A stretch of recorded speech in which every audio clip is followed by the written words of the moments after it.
self-hatred. And it's also eugenics. Because if I don't like what I look like in the mirror, the best way I can make myself quote unquote look better from a Eurocentric standpoint is to have a child with a European woman. My child might come out lighter, straight hair.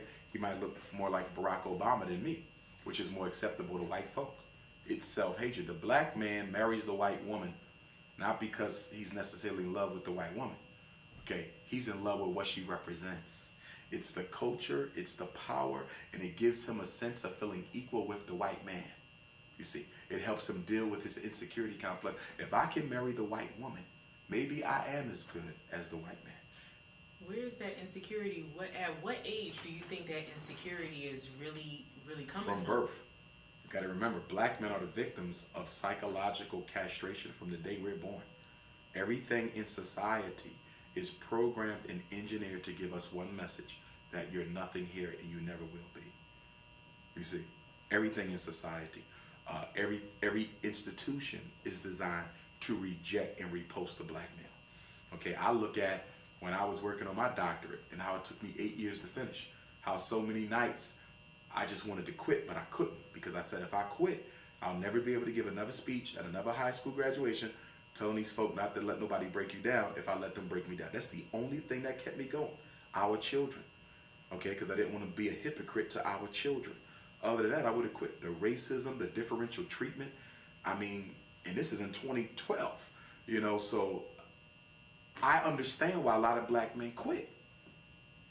Because why put up with that? This is why they drop out of school. Why do I have to put up with being degraded in order to get my high school diploma? You see, you know, and so this is why our brothers just quit. They just hang out on the corner, smoke weed, not because I want this loser life, but when I try to make something of myself, I'm constantly having to fight. And you know what it triggers? It triggers depression. And what is the outgrowth of depression taken too far? Suicide.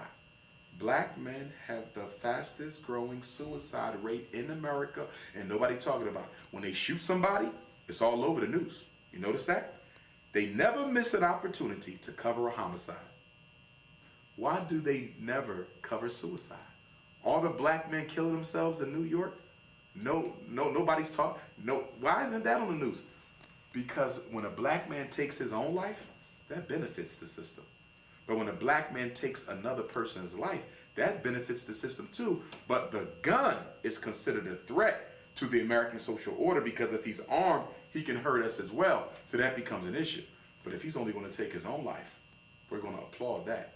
You don't hear nothing about black suicide because it's convenient to ignore it. Black men, they suffer. Black women too. One of the biggest issues with black women now, nervous breakdown.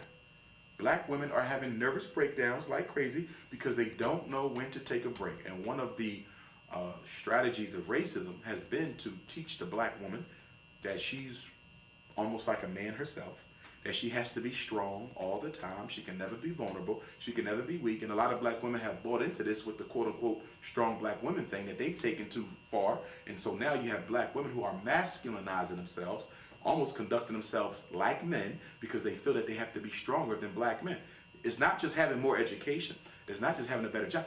I literally have to be stronger than him, you see. And so black women have been stripped of their femininity. They're the only women who are not allowed to be feminine. If you notice, black women must always be tough and hard and militaristic. You can't be feminine. White women can. Asian women can. Latino women can. Arab women can. But if you appear too feminine, they will call you a weak black woman. We have allowed society to strip our black women of their femininity.